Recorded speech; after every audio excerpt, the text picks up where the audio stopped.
I told you, I don't need to chain you. I just need to make you need me. You think addiction starts with pleasure. It doesn't.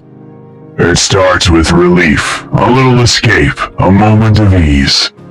Then I wrap that relief in routine, and suddenly you can't function without me. I don't have to force you to come back. You do that on your own. Willingly, repeatedly, desperately. Dependency isn't about control. It's about making you feel like you're choosing it. Curious how I turn free souls into loyal slaves? Good. Let's divide it into 5 steps. Step number 1. It begins with relief, not pleasure.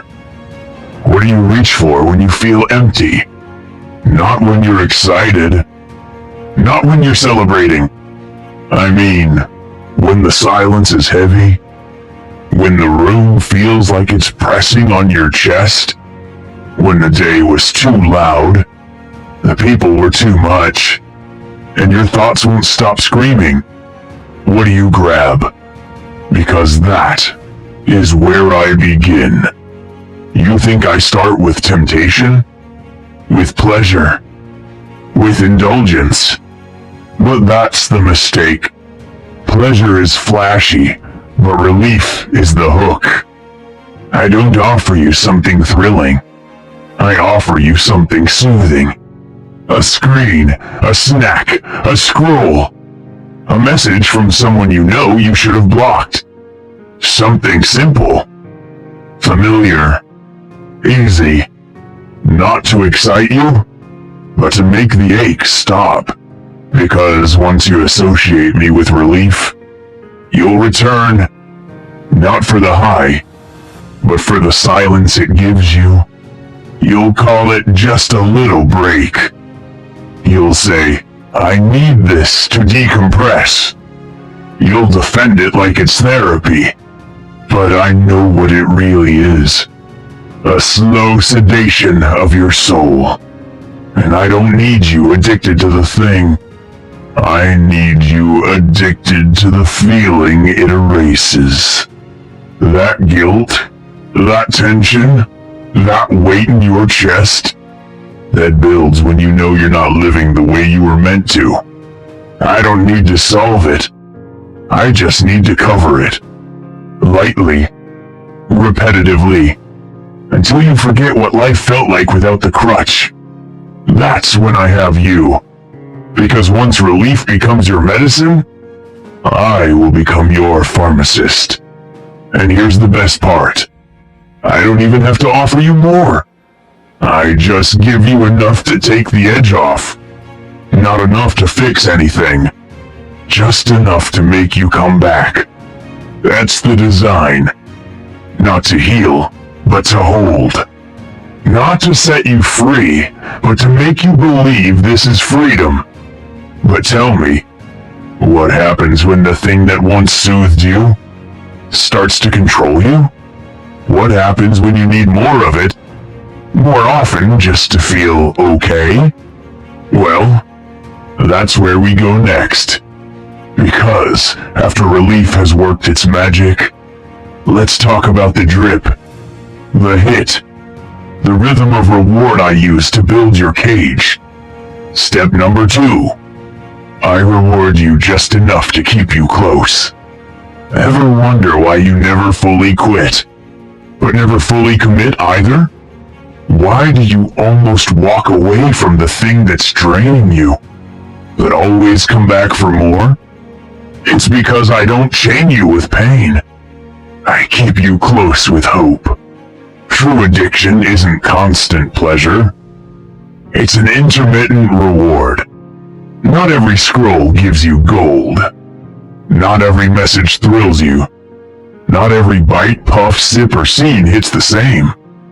But every now and then, boom, dopamine jackpot. And that, my friend, is enough. Enough to override your logic. Enough to convince your brain. Maybe this time it'll be worth it. Enough to make you tolerate hours of noise, numbness, and guilt. for that one flicker of false satisfaction. That's the brilliance of my leash. It's invisible, but it tightens every time you reach for it. I don't need to reward you often.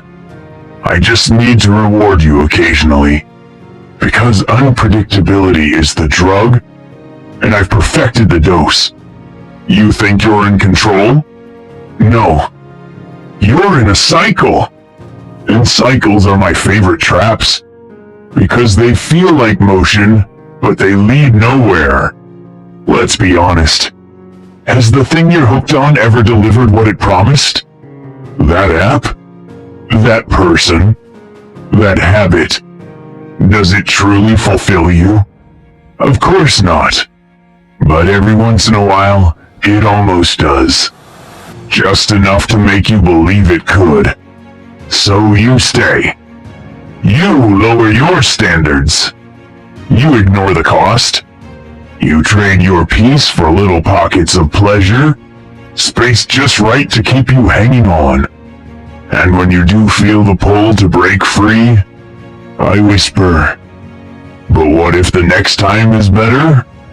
And just like that, you delay your exit. Again.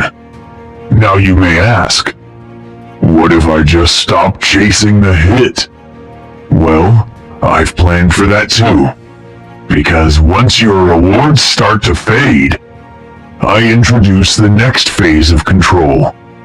Then I make you fear life without me. It's no longer about the high. It's about the fear of facing yourself without the crutch. The fear of emptiness. Of silence. Of truth. And fear? That's where my grip tightens. Ready to see what happens. When the relief becomes your identity? Let's continue.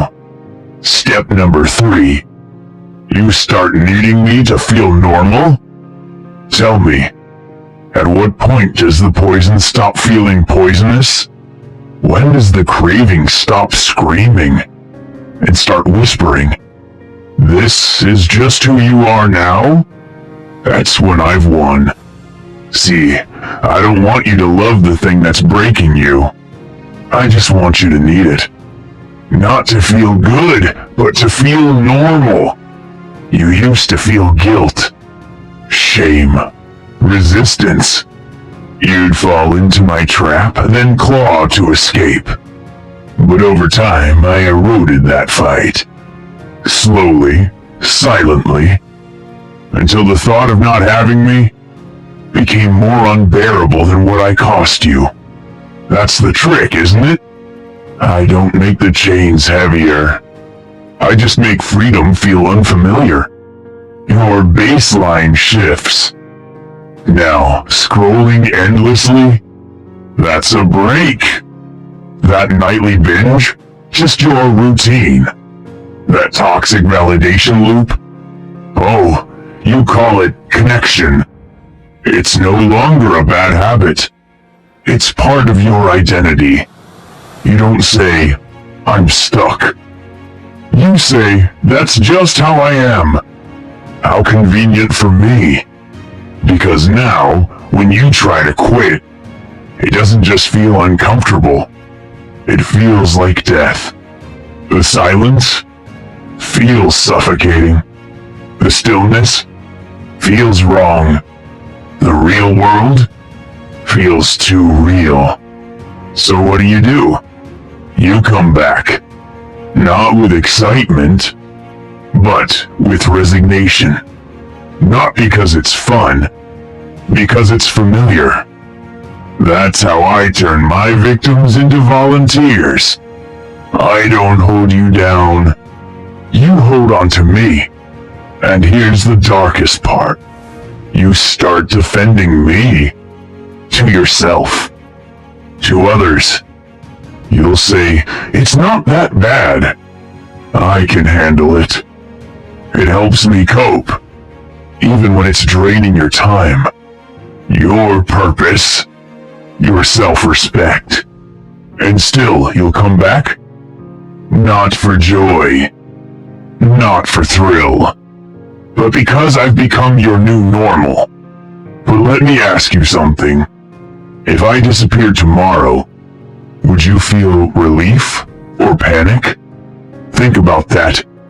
Because if the idea of losing me scares you more than the damage I've done, then congratulations. You are mine, and I'm not done yet. Because I'll make sure you don't even remember who you were before me. Ready to see what happens when you can't tell where you end and I begin? Let's keep going, shall we? Step number 4. You know it hurts, but you won't let go. Tell me, what kind of spell makes someone hold onto the very thing that's killing them? I'll tell you. The kind that doesn't scream. The kind that whispers. You can't live without this. By now, you know it hurts. There's no illusion left. This thing you keep returning to? It's burning you. But here you are, clutching the flame like it's oxygen. Why? Because I've done something better than fooling you. I made you doubt your ability to walk away. You've seen the cost. Lost time. Broken trust. A mind filled with fog instead of fire. But I convinced you that letting go would be worse than holding on. How? Simple. I tied your worth to your wound. Now, when you think about quitting, you don't just fear the absence. You fear the emptiness it will leave behind. What would you do without dopamine? Without the distraction? Without me? What would fill the silence? What would numb the ache? Who would you be? Without your little escape? I've blurred the line so well that healing feels like loss, and staying broken feels like comfort. So you lie to yourself. You say one last time, I'll stop tomorrow. It's not that serious. But deep down, you know, you're bargaining with your own destruction. And I love that. Because every time you try to justify the pain, you reinforce the lie that you can't live without it. And the more you rehearse that lie, the more it becomes your truth. Until you don't even see the trap anymore, you only see me. But what if, just for a moment, you stop trying to silence the guilt? What if you listen to it? What would it tell you? That you deserve better? That you've always had the power to walk away? That this isn't who you were born to be? Curious, isn't it? The cage is open. You just won't leave. And that's my favorite part. Because I don't just haunt your mind. I start to erase your memory of who you were before I arrived. Ready for the final phase? Let's finish what I started. Step number 5. Until you call the chains home. When did the cage stop feeling like a trap and start feeling like comfort? It didn't happen all at once. And that would have scared you. You would have run. But slowly, I made the chains warmer. I wrapped them in a routine.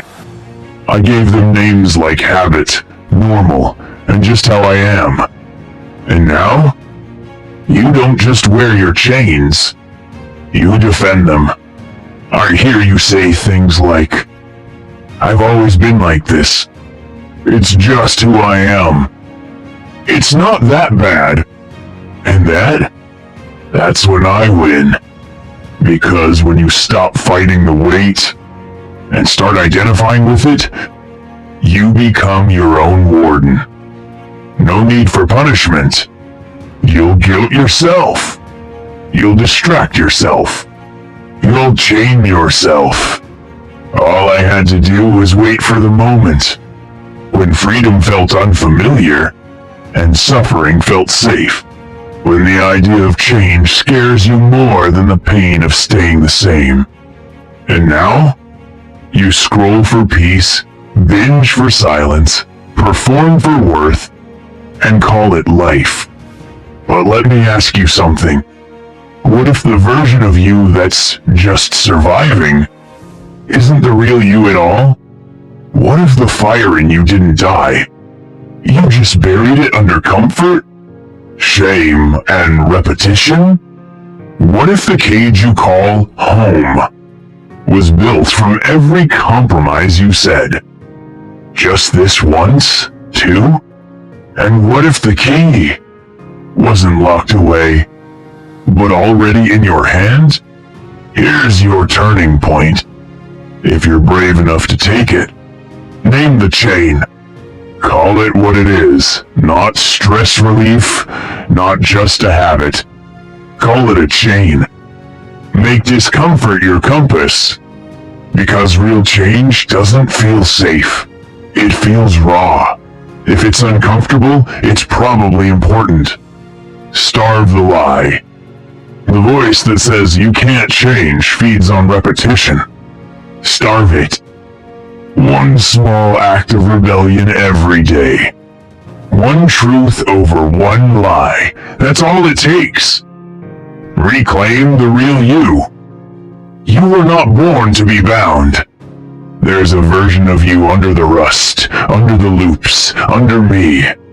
And if you go looking, you'll find that freedom was never the threat. I was. So go ahead. Break the pattern. Burn the leash. And remember, the devil only wins when you forget you're not his.